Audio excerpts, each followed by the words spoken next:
తాకట్లో ఉన్న మీ బంగారాన్ని విడిపించి ఆ రోజు ఆన్లైన్ రేటుకి కొంటాం. Sharma gold company.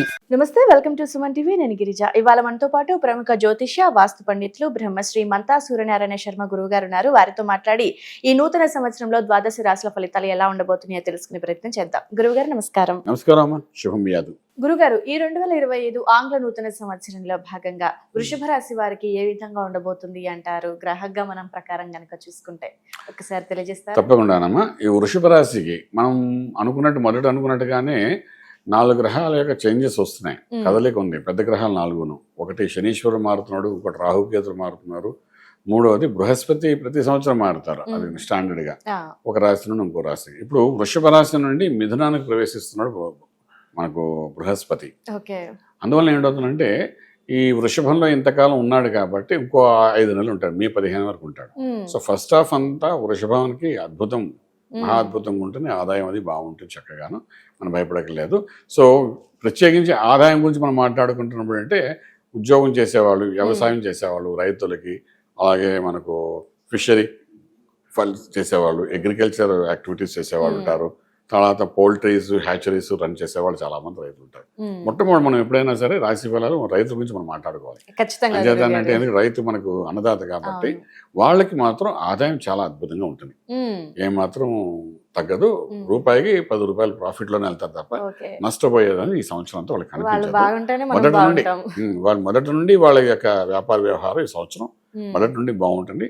ఈసారి సంక్రాంతికి వరి చేను బాగా పండి వాళ్ళు చక్కటి పండగ 2 బాగా చేసుకుంటారని మనం విశేషంగా చెప్పచ్చు. మరి విద్యార్థులకి లేదంటే కాంపిటేటివ్ ఎగ్జామ్స్ రాసే స్టూడెంట్స్ కి విదేశీయానం ఎలా ఉండబోతుంది? విద్యార్థులకి గురుబలం ఉంది కాబట్టి కాంపిటేటివ్ ఎగ్జామ్స్ అనుకోండి మంచి మార్క్స్ తో పాస్ అవ్వడం జరుగుతుంది. పీజీ అనుకోండి, లేదంటే ఎంఎస్ వెళ్ళే వాళ్ళు అనుకోండి, లేదా గ్రూప్స్ ప్రిపేరేషన్ వాళ్ళు ఉంటారు, వీళ్ళందరికీ మంచి మార్క్స్ తో విద్యార్థి దశలో అది బాగానే ఉంటుంది. అలాగే విదేశాలకు వెళ్ళి చదువుకోవాలనుకున్న విద్యార్థులు కూడా ఏదన్నా మే ఎండింగ్ లోపల అప్లికేషన్స్ అది నింపి ఫార్వర్డ్ చేయగలిగితే దాని ఇంపాక్ట్ అనేది చాలా బాగుంటుంది. డెఫినెట్ గా వాళ్ళు అనుకున్న కాలేజీలో రావడము, సక్సెస్ అవ్వడము, ఇవన్నీ మనకు చాలా విశేషంగా ఈ సంవత్సరం వీళ్ళకి కనిపిస్తుందని చెప్పొచ్చు. మరి ఇతరత్ర ఉద్యోగాలు చేసుకునే వారికి అంటే ప్రైవేట్ కానీ ప్రభుత్వం కానీ అండ్ అలాగే స్వయం ఉపాధి చేసుకునే వారికి ఏ విధంగా ఉంటుంది? ఉద్యోగం అనేసరికి ఉద్యోగంలో అంటే ప్రైవేట్ రంగం వేరు, ప్రభుత్వం సంగతి వేరు అనుకోండి. ప్రైవేట్ రంగంలోకి వచ్చినప్పుడు ఏంటంటే ఈ యొక్క వృషభ రాశి వారికి ఉద్యోగం అంటే రాజ్యస్థానం అంటాం. అక్కడ శశమహాపురుష యోగం ఒక యోగం నడుస్తుంది అక్కడ. అది మే ఎండింగ్ వరకు, మార్చ్ ఎండింగ్ వరకు నడుస్తుంది యోగం. సో ఫస్ట్ హాఫ్ లో ఈ ఉద్యోగం చేసే వాళ్ళకి కానీ ఉద్యోగరీత్యా కొత్త ప్రయత్నాలు అంటే కొత్త కంపెనీస్లో వెళ్ళడం కానీ, లేకపోతే ఉద్యోగంలో ప్రమోషన్స్ కానీ, ఇంక్రిమెంట్స్ కానీ, ఇవన్నీ చాలా అద్భుతంగా జరుగుతాయి. దీనికి కారణం ఏంటంటే ఈ శశమహాపురుష యోగం ఉండడము, గురుబలం ఉండడం, ఇవి 2 ఉండడం వల్ల అంటే ఫస్ట్ హాఫ్లోనే వాళ్ళు ఈ సంవత్సరం సరిపడా ఇంక్రిమెంట్స్ అంటే 30 to 40% ప్రైవేట్ సెక్టర్లో అయితే, గవర్నమెంట్లో అయితే సాధారణ వాళ్ళు ప్రమోషన్స్ గురించి ప్రయత్నం చేస్తుంటారు. ప్రమోషన్స్ రావాలి, వస్తే వాళ్ళకి హ్యాపీగా ఉంటుంది. పబ్లిక్ సెక్టర్ కంటే government, central government, state government ఏదైనప్పటికీ వాళ్ళకి ఉన్నత స్థాయికి వెళ్ళడానికి కావాల్సిన బలం అంతా ఈ సంవత్సరం అంతా బాగుంది. ఆదాయ బలం చాలా బాగుంది. అంటే ఎర్నింగ్స్ ఈ సంవత్సరం వాళ్ళకి బాగానే ఉంటుంది చెప్పచ్చు. ఓకే గురుగారు, మరి కోర్టు వ్యవహారాలు కానివ్వండి, రాజకీయ పరంగా రియల్ ఎస్టేట్ చేసుకునే వాళ్ళకి ఏ విధంగా ఉంటుంది? కోర్టు వ్యవహారాల్లో కుజుడు యొక్క వ్యవహారం మనం చూడాలండి. కుజుడు చూస్తే ఆల్రెడీ స్తంభనంలో ఉంటాడు. ఈ సంవత్సరం ఆరంభంలో స్తంభనంలో ఉన్నాడు, తర్వాత మిథునంలో ప్రవేశిస్తాడు, అక్కడ 45 రోజులు ఉంటాడు, మళ్ళీ కర్కాటకంలోకి వస్తాడు. సో కుజుడు ఇంకో 90 రోజులు మిథునం కర్కాటకం చుట్టూ తిరుగుతుంటాడు. ఈ తిరగడం వల్ల ఏంటంటే వీళ్ళకి ఒకసారి ఫేవర్గా అవుతుంది, ఒకసారి అన్ఫేవర్గా ఉంటుంది. సో మనకేంటి ఆ కుజుడు వ్యవహారాన్ని బట్టి మనకంటే కోర్టు వ్యవహారాలను అంతా క్లియర్ అయినట్టే కనబడుతుంది. అవుట్ ఆఫ్ కోర్ట్ వే సెటిల్మెంట్స్కి కొన్ని జరిగే అవకాశాలు ఉంటాయి. అది జరిగినప్పుడు వెంటనే అది కన్క్లూజన్ చేసుకుని కంప్లీట్ చేయడం ప్రయత్నం చేయాలి. సో అవుట్ ఆఫ్ కోర్ట్ వే సెటిల్మెంట్కి ఎవరైనా అడిగితే, అవతల వ్యక్తి అడిగినప్పుడు వీళ్ళు మనకు అడ్వాంటేజ్గా తీసుకుందాం, వాళ్ళు అలా అడుగుతారు, మన కోర్టులో వెళ్తే ఫైట్ చేస్తే గెలుస్తాం అని అనుకోకుండా అలాంటి అవకాశాలు ఏదైనా వస్తే మాత్రం వెంటనే చేసుకోండి. ఎందుకంటే అవకాశం అనేది మళ్ళీ చేయి జారిపోయే పరిస్థితి కూడా ఏర్పడుతుంది. అందుకోసం కోర్టు వ్యవహారాలు కొంచెం జాగ్రత్తగా ఉండవలసి వస్తుంది. అలాగే మీరు ఇంకొక పాయింట్ అడిగారు, ఉద్యోగ రీత్యా కంటే విదేశాల్లో వృత్తి వ్యాపారం విషయం గురించి మీరు అడిగారు. అలాగే స్వయం ఉపాధి గురించి మీరు అడుగుతున్నారు. స్వయం ఉపాధి చేసుకోవడం అంటే సెల్ఫ్ ఓరియంటెడ్ జాబ్స్, అలాగే ఫ్రీలాన్స్గా చేసే జాబ్స్, తర్వాత ఈవెంట్ మేనేజ్మెంట్స్, ఈవెంట్స్ కండక్ట్ చేసే జాబ్, ఇవన్నీ. అలాగే లఘు పరిశ్రమలు అంటాం, అంటే ఏంటంటే కుటీర పరిశ్రమ అంటాం. అలాగే మనం ఇప్పుడు చూస్తారు ఫుడ్ ఇండస్ట్రీ మనకు హైదరాబాద్లో బాగా కనబడుతుంటుంది. ఫుడ్ ఇండస్ట్రీ అంటే స్ట్రీట్ ఫుడ్ బాగా కనబడుతుంటుంది. ఇలా చేసేవాళ్ళు అందరికీ కూడా వృషభ రాశి వారు ఎవరైతే ఉన్నారో అందరికీ కూడా అద్భుతమైన ప్రాఫిట్స్తో వెళ్తారు. 40% హైక్స్తో ఉంటాయి తప్ప తక్కువ దశలో కనబడే అవకాశం. ఓకే గురుగారు. సో మరి అంటే కుటుంబ సంబంధ బాంధవ్యాలు ఏ విధంగా ఉండబోతాయి ఈ వృషభ రాశి వారికి? అంటే శుభకార్యాలు ఏమైనా జరిపించే అవకాశం ఉందంటారా? ఖచ్చితంగా ఉన్నాయమ్మా. ఆరంభం నుండి న్యూ ఇయర్ అంటే న్యూ ఇయర్ దాటిన తర్వాత జనవరి 30 తర్వాత మాఘమాసం వస్తుంది. ఇంకా అక్కడ నుండి శుభకార్యాలు అన్నీ జరుగుతాయి. వీళ్ళకి ఖచ్చితంగా చేసుకోవచ్చు. వివాహాలు జరుగుతాయి, అలాగే గృహప్రవేశము, శంకుస్థాపన, భూమి పూజలు, అలాగే శుభకార్యాలు చేసే దాంట్లో మధ్యవర్తిత్వం వహించి మంచి పేరు కూడా సంపాదించుకుంటారు.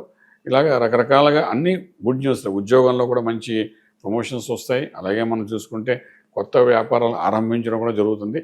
ఏదైనప్పటికీ వృషభ రాశి వారికి ఫస్ట్ హాఫ్ అనేది ఒక గోల్డెన్ ఆపర్చునిటీ చెప్పచ్చు. ఓకే గురుగారు. సో ముఖ్యంగా ఎన్నున్నా మనకి ఆరోగ్యం బాగుంటేనే ఏ పనైనా చేయగలం. మరి ఆరోగ్యం ఏ విధంగా ఉందంటారు? ఆరోగ్య సూత్రాల్లోకి వచ్చినప్పుడు వీళ్ళకి మెయిన్గా ఈ ఆరోగ్యాన్ని అనారోగ్యం చేసేది ఒక శనీశ్వరుడు కానీ ఒక కుజుడు కానీ చేయాలి అక్కడ. సో శనీశ్వరుడు దశమ భావం నుండి తర్వాత ఏకాదశంలోకి వెళ్తున్నాడు ఈ సంవత్సరం. అంటే 11th హాస్పిటల్లో వెళ్తున్నాడు, ప్రాఫిటబుల్ ప్లేస్లోకి వెళ్తున్నాడు. అంచేత శని వలన ఎటువంటి అనారోగ్యం జరగదు. ఇక మిగిలిన ఎవరు అంటే కుజుడు. కుజుడు వల్ల ఏమైనా జరుగుతుంది అని అంటే కుజుడు కూడా కొంచెం తక్కువగానే కనబడుతుంది. సో ఎటువంటి అనారోగ్యం వచ్చినా దానికి సొల్యూషన్ కూడా మనకు కనబడుతుంది. సొల్యూషన్ కనబడుతున్నప్పుడు అది అనారోగ్యం కింద మనం భావించడానికి అవకాశం లేదు. ఫర్ ఎగ్జాంపుల్ మీరు జ్వరం వచ్చింది అనుకోండి, టాబ్లెట్ దొరికింది అనుకోండి, మన జ్వరాన్ని అనారోగ్యం అనలేదు, తగ్గిపోయింది కదా, వెంటనే ఒక రోజు తగ్గిపోతుంది. సో ఇటువంటి పరిస్థితి చూస్తామే తప్ప క్రానిక్ ఇష్యూస్ మాత్రం ఈ సంవత్సరం వాళ్ళకి ఎక్కువగా ఉండే అవకాశం అని చెప్పచ్చు. ఓకే గురుగారు. అయితే ఇప్పటి వరకు అంటే చేసిన రాశి ఫలాలు చెప్పే వాళ్ళు ఎంతసేపు ఆరోగ్యం, ఆదాయం, లేదంటే మిగతా ఉద్యోగాల విషయాలు అవన్నీ డిస్కస్ చేస్తాము. సో మొదటిసారి నేను మిమ్మల్ని అడుగుతున్నాను గురుగారు, ప్రేమ వ్యవహారం. సో లవ్ చేసుకునే వాళ్ళకి ఏ విధంగా ఉండబోతుంది అంటారు? సాధారణంగా మేము ఈ ప్రేమ వివాహాలకి కొంచెం వ్యతిరేకం అనుకోండి. ఇప్పుడు మీరు అడిగారు కూడా చెప్తుంది ఏంటంటే ఏదైనా వివాహం అన్న దానికి గురుబలం ఈ సంవత్సరం వెళ్ళుకుంది ఉంది కాబట్టి ఒకవేళ లాంగ్ లాస్టింగ్ ఇష్యూస్ ఏమైనా ఉంటే, అంటే ఒక 3-4 సంవత్సరాల నుండి పెళ్లి చేసుకోవాలనుకుంటూ పెద్దవాళ్ళకి చెప్పి చేసుకోవాలి కానీ కుదరట్లేదు అనుకున్న వాళ్ళు ఈ సంవత్సరం మొదటి హాఫ్లో కానీ ప్రయత్నం చేస్తే పెద్దవాళ్ళ యొక్క అనుగ్రహం కూడా కలిగే అవకాశం ఉంటుంది. అనుగ్రహంతో వివాహం జరిగే అవకాశం ఉంటుంది. ఎందుకంటే ఇవన్నీ గురుబలం ఉన్నప్పుడే మనం ఎటువంటి ప్రయత్నం చేయాలి. అది కాకుండా ఇంకొక పాయింట్ కూడా ఇక్కడ ఉందండి. ఏంటంటే ఒక 30-35 ఇయర్స్ వచ్చినా సరే చాలామందికి పెళ్ళిళ్ళు జరగట్లేదు. వాళ్ళు మా దగ్గరకు వచ్చి చెప్తుంటారు, 30 ఏళ్ళు ఏంటండి పెళ్లి జరగలేదు, 32 వచ్చేయండి జరగలేదు అని చెప్తుంటారు. అలాంటి వాళ్ళు ఎవరైనా వృషభ రాశి వారు కానీ ఉంటే ఈ సంవత్సరం మొదటి ఆరంభంలో అంటే బిఫోర్ మే లోపల కొంచెం గట్టిగా అనుకుని దానికి సంబంధించి కొన్ని రెమెడీస్ కానీ చేసుకోగలిగితే మాత్రం డెఫినెట్గా వాళ్ళకి వివాహం జరిగిపోతుంది. ఓకే గురుగారు. ఓకే గురుగారు. సో ఓవరాల్ గా చూసుకుంటే ప్రయాణాలు ఏ విధంగా ఉండబోతున్నాయి, ఆర్థిక సంబంధాలు ఏ విధంగా ఉండబోతున్నాయి, డబ్బు పరంగా కానీ ఎలా ఉంటుంది ఓవరాల్ గా? ప్రయాణాలలో ఎటువంటి ఇబ్బంది లేదమ్మా. శుభవార్తలు వింటారు. యాక్సిడెంట్స్ ఇవేమి జరగవు. వీళ్ళకి సాధారణంగా మంచి ప్రయాణాలు జరుగుతాయి. ప్రతి ప్రయాణంలోనే ఒక ఆనందకరమైన శుభవార్త వింటారు. భయపడక్కర్లేదు. అది మోస్ట్ సక్సెస్ఫుల్గా మనం చెప్పచ్చు. అలాగే వాహనాలు నడిపేటప్పుడు కూడా పెద్ద యాక్సిడెంట్ జరగడాలు ఇలాంటివి ఉండవండి. చక్కగా వాహనాలు నడపచ్చు. అలాగే వాహనాలు కొనుక్కోవచ్చు కూడా.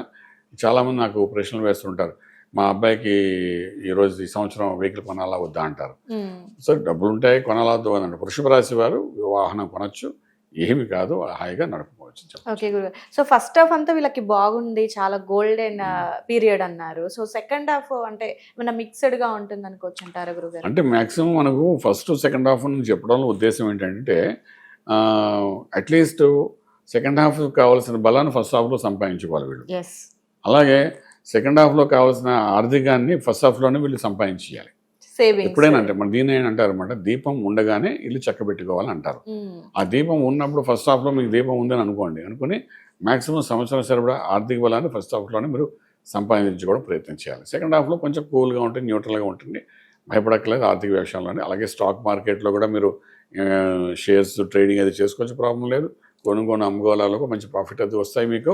అలాగే ఓవరాల్గా మనం తీసుకునేటప్పుడు ఏంటవుతుందంటే ఇంత ఫ్లక్చుయేషన్ లేదు. మనం దీనికి ఒక సుమారుగా 100కి ఒక 90% జాతకం సంవత్సరం బాగుందని చెప్పడానికి అవకాశం. ఓకే గురుగారు. మరి వృషభ రాశి వారికి అంటే మనకి ఎంత మంచిగా ఉన్నా కొన్ని మూమెంట్లు బాగా ఉండవు కాబట్టి ఏదైనా పరిహారం చేసుకుంటే బాగుంటుంది? Yes madam. పరిహారం అని అనేసరికి ఏంటవుతుందంటే ఈ రాశికి అధిపతి శుక్రుడు, అంటే అమ్మవారు. ఇక్కడ అమ్మవారి యొక్క అనుగ్రహాన్ని పొందాలి. ఇక్కడ అయ్యవారి యొక్క అనుగ్రహం మనకు మే ఎండింగ్ వరకు ఉంటుంది ఎలాగను. ఉమ్, కారణం అంటే గురుడు రాశిలో ఉన్నాడు కాబట్టి అక్కడ నుండి అమ్మవారి యొక్క అనుగ్రహం మనకు ఉండాలి. రాశ్యాధిపతి బలం మనం పెంచుకోవాలి. ఉమ్, అప్పుడు మనకి ఏదైనా ఇఫ్స్ బర్డ్స్ డిస్టర్బెన్సెస్ ఏమైనా ఉంటే దాన్ని అధిగమించడానికి అవకాశం ఉంటుందన్నమాట.